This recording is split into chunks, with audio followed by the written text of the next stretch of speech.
Hello and welcome, as it is the final day of January 2018. The disclaimer in the more information box: everything within your own risk, own reward. And in this video, I'm going to feel like a math teacher because that's pretty much all I'm going to talk about. It's going to be two subjects within one.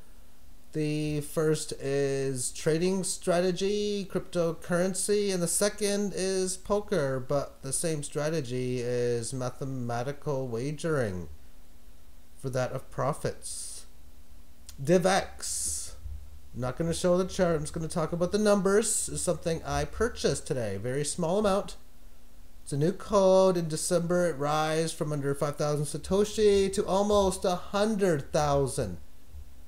Or gaining better than 20 times from the lowest and highest numbers.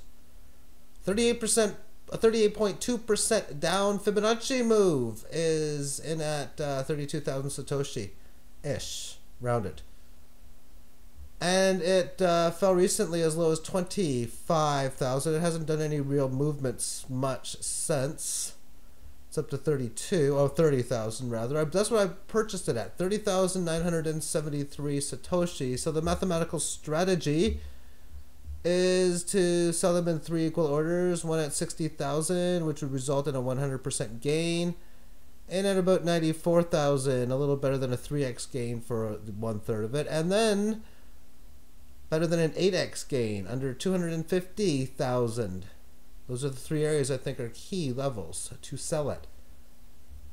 Buy half in Bitcoin, cost above 10,000 Satoshi. You probably don't understand that. I'm going to explain what that means.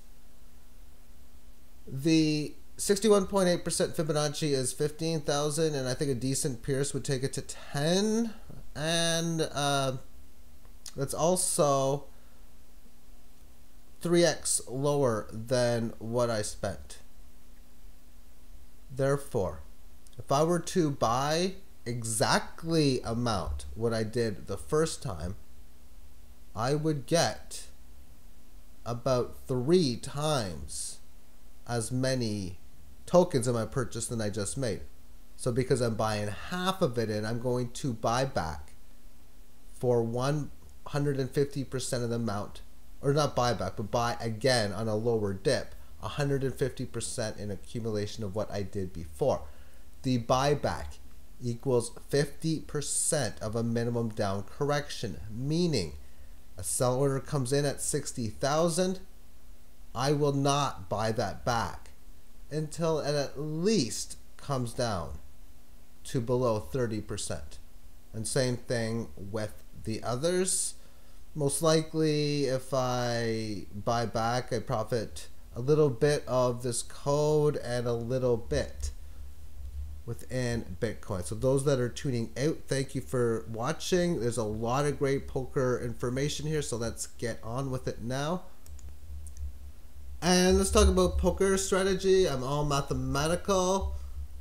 This is one of my favorite ones, and when you play enough, you notice that you're going to get a lot of these plays. It works against most players. The players it doesn't work well against are the non-tight smart players. The ones like myself that can calculate things or like playing flops and are very good at it. You don't want to do it against those people. Other than that, almost everybody works for this situation. So you're in a hand where you're in the small blind, particularly in a cash game, although this most certainly can work even more so at times in tournament play as well. So it's folded to you there, and what you do is you raise the big blind minimum, no matter what you have. So if the blinds are 10 and 20, you raise it to 40. The math is 1 unit to win 1 unit. And the reason for that is if they're 10 and 20, you're risking an additional 30 to win 30 that is already there. It's an even odds bet. So you need greater than a 50% fold for instant profit. So if you do this 100 times and you get 60 folds, then you have essentially won 60 units and lost 40 and gained 20 along the way. And when I documented this, and I literally did, I would play this, I would check mark it. If they fold, I would just write an X. If they would not, or just columnize it. And then I figured out that through well over 100 situations, that greater than 60% of them were folding. But also think of this even deeper. That let's assume you raise and they happen to call you. Well, now the dealer's going to flop 3 cards. Now, if you mathematically think about the example of having plus 20 units for going 60 and 40, well, that already included the loss that you took because the player called. So assuming, well, just think of it this way. You're in the pot. It's a free roll.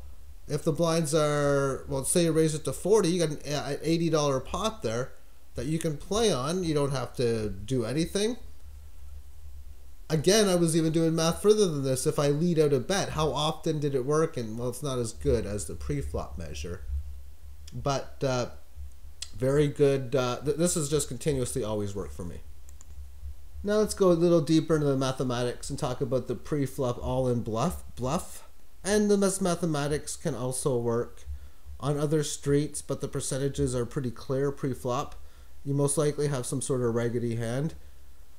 And if you get called, you're going to be called by aces, kings, queens, ace, king, ace, queen, a hand much better than the one you're holding. So let's do some algebra, some calculations, formulas. I remember in school, grade 7, grade 8, when I was learning these kinds of things, kids saying, no, you'll never learn this in the real world. And I remember thinking then, yeah, I will, and I'm using it in the real world. Okay, so A equals your best bet cost, B equals bet payout, and C equals bet size. So therefore, A is, if you go all in, how much is it costing you? B, if you go all in and you happen to win, what do you expect the bet payout to be? And C, what is the size of the pot when it's your turn to act? D is going to equal to B minus 3A, or 3 multiply A. So that would be your bet cost. Now the reason for this is to look at your results at showdown. If you're going to win 25% of the time, that means if you get called 100 times, expect to win 25 showdowns and lose 75. So on average, this is what you expect to yield back if you get put in this position. E, it's equal to C divided by C plus D, which is your full percentage needed for this all-in bluff to be a break-even play.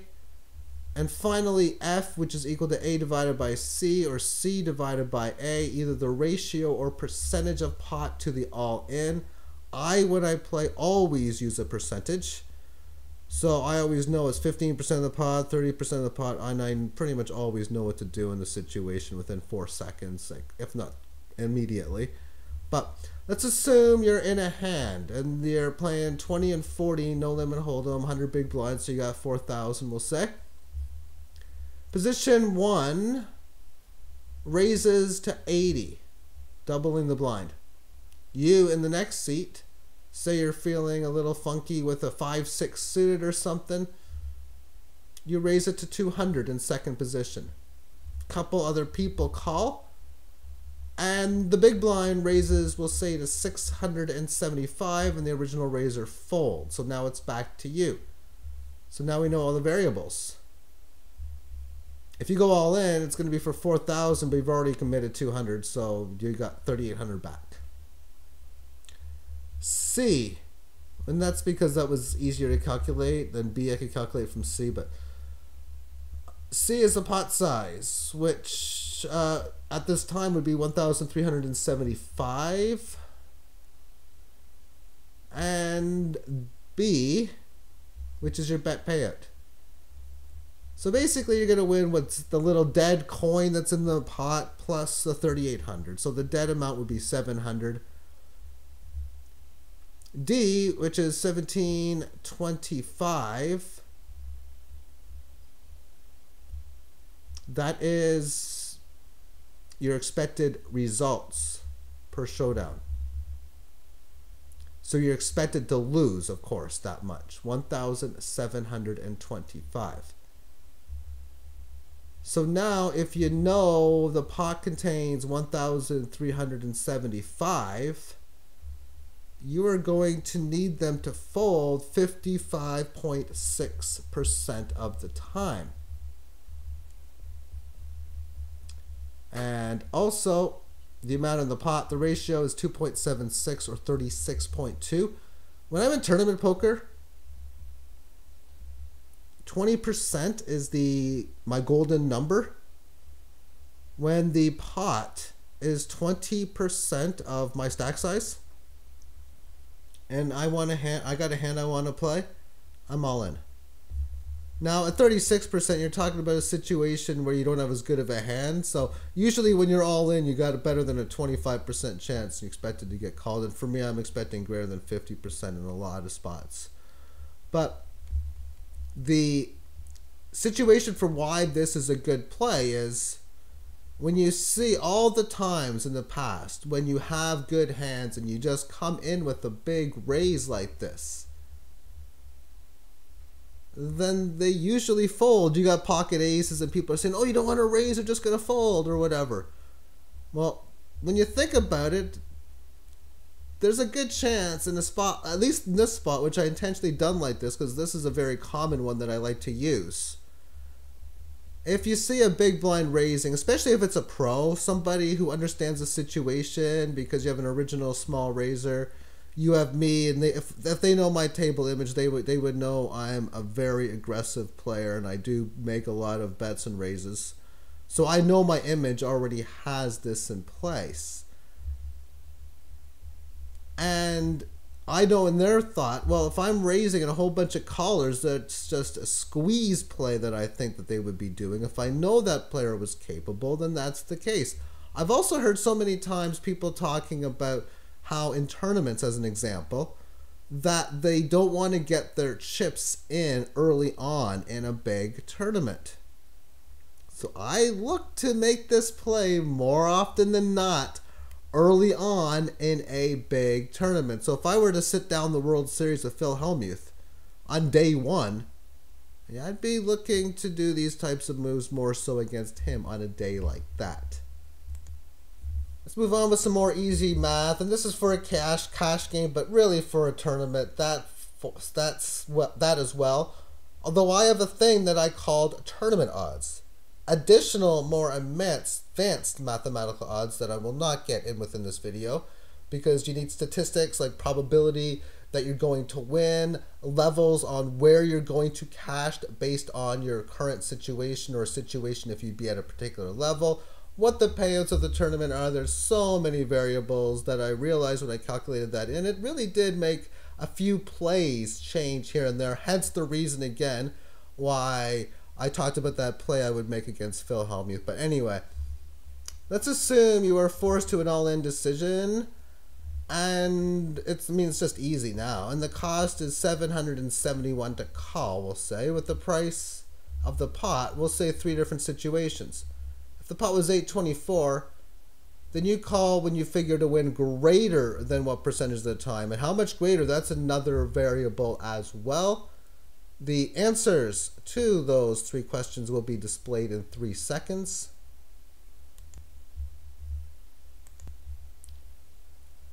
So therefore, if say you are in the first situation, 48.3%, I might want to be 55, 54% confident. C, 37%. I need to have a good enough hand, but if I feel I might be 44 or 45% and I'm a small underdog more times than not, I think there's an okay chance it's a race situation, and then you're going to be forced to call. There can be times where maybe the pot, you're offered like 5-to-1 odds to call it all in, especially on a pre-flop. You have to call even almost anything when you get to that level, which is like 18% on 5-to-1.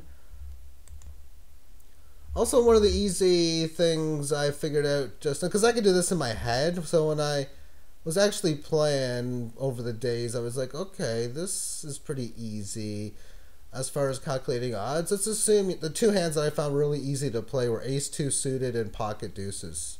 And I'm using ace-2 suited because that extra little percent you get from that flush is enough to counter against hands like all the ace queens and the pocket jacks and so forth. But let's assume that someone goes all in. I look at poker, like oftentimes if you don't expect that many all-ins because players have 50, 60, 100 big blinds, then I would expect that a lot of times I'm going to look down at pocket pairs. But I'm also going to see ace-king, ace-queen, ace-jack, and depending on some players, maybe a few more other non-pair situations. And there's a lot of combinations of ace-king and ace-queen when you compare them to a lot of the pairs as well. So therefore, generally speaking, I think, you know what, it's almost 50-50. I might see queen-queen, I might see ace-jack. Either way, I'm going to need, at least with ace-deuce, I'm going to either need my ace or my deuce if I'm behind. And if I'm ahead against a hand like a king-queen, I'm barely ahead. With pocket deuces, if they have like a pocket pair, I'm basically 20% to win. And if they don't have a pocket pair, then I'm probably got a 50-50 chance of winning. So therefore, the way I look at the twos, I realize that in one situation, I'm going to win 20% of the time. So let's just assume that's 2 wins out of 10. And in the other one, I'm going to win 5 out of 10. So that would be 7 out of 20, which makes it 35% likely that I'm going to win. So therefore, if I'm getting like not even close to 2-to-1 odds to call it all in with twos, it's an easy fold. But if you know you're up against looser players, especially in tournaments where the average stack is like 30 big blinds or less, then you got to realize you're going to see a lot of jack tens and king queens and ace fives, that you're not going to be up against pairs as much, so you're going to win more likely than 35% of the time. But let's face it, you're never going to be a big favorite, so to think you're going to crack much better than the 40% of the number is going to be very, very unlikely. So therefore, these are just some of the mathematics that I would use. It was just because when it comes down to calling on the flop, it's always what you think, or anytime, what the likelihood you're going to win versus the odds you are facing within the bet. And I'm going to finish it off with set mining mathematics. This is what I calculated over a decade ago, closer to 2 decades ago now. 1 divided by the sum of 50 over 48, multiply 49 divided by 47 and 48 divided by 46. This gives me the mathematical chances that I will not hit my card. Actually, it's 1 subtract that, rather. Not 1 divided, 1 subtract that. Because what's going to happen is you're going to get a number somewhere close to 0.885 without the 1 subtract. So I realized that hitting a set, it works out to with pretty much almost exactly 2 out of 17 times. The decimals after that are very small. So therefore, 7.5 number of times is how many times you will not get a set for every time that you will. And I have a number of 85% with a star. And that's the odds to win if you hit what you are looking at. Because if you get your chips in the flop with a set, you're probably up against a hand like pocket aces or pocket kings who has 2 outs to hit. And maybe a runner flush or some sort of other just weird like that. They're under 10% to win. And then you could have a spot where they could have top pair, top kicker, like ace king with an ace 5-7 board, and you could have one of the 2 5s or 7, either 5-5 or 7-7. They are in dire problems there. They need runner to get a better full house than you would get. So you're much greater than 90% there. Then they're going to have situations where they have very good draws. Maybe they have a flush draw and a straight draw. And if that's the case, then your mathematical odds are only going to be a bit better than 70% if it's a very good draw that they have. And then there's going to be times where you're going to be an underdog because they're going to actually have like a better pocket pair. That's why I got a star on there. Because you can tell if you have a hand, like say you have pocket jacks and the flop comes jack 2-8 with the rainbow. I mean, the best draw out there is 9-10, as if that, I mean, 8 outs. And then dodging the board pair, that's like 27%. Then you have a situation of like an overpair again, that's not going to be doing well. You have sets underneath you. If anyone has a set, then they are about 4% to win. So you have a lot of situations in flops like that where you know it's over 90% if you have it. Then you got the ones where it comes like, say, oh, I hate these ones the most. Like a 9 jack queen, and you got pocket nines, and there's a flush draw on there. It's worse if there's 3 of one suit, because now you know you are nowhere near 85% long term, because you could easily be up against pocket jacks, pocket queens, and then the flushes and straights are going to hit a lot more normal now at that time than before. Also, hands like pocket kings and pocket aces, if they don't already have a backdoor flush draw, would probably have a backdoor straight draw as well to increase their percentage odds just a little bit. So my synopsis with this is, if I get greater than 10 or 12 to 1 odds, and I am looking for 16 or 20, or at least around 20 is prime and normal, but I really want at least 16 to 1 odds, because I've been so many situations where I've played against people where I know they have a really good hand, although sometimes I know it's ace king and ace queen or whatnot, and they're making a re-raise on me, but it's not that big. Say I'm playing a cash game, say $5, $10, and say I end up raising it to say 25, they come over the top to like 75. Okay, so that's 50 more for me to call. I'll win about $1,000 if I can take you out. And that's about 20 to 1 odds. I'm smiling, not literally at the table, of course. If I know you got pocket aces, because I'm going to stack you, as they say, if I hit my 2 and 17 shot. Thank you for tuning in, and have yourself a great day. Bye-bye.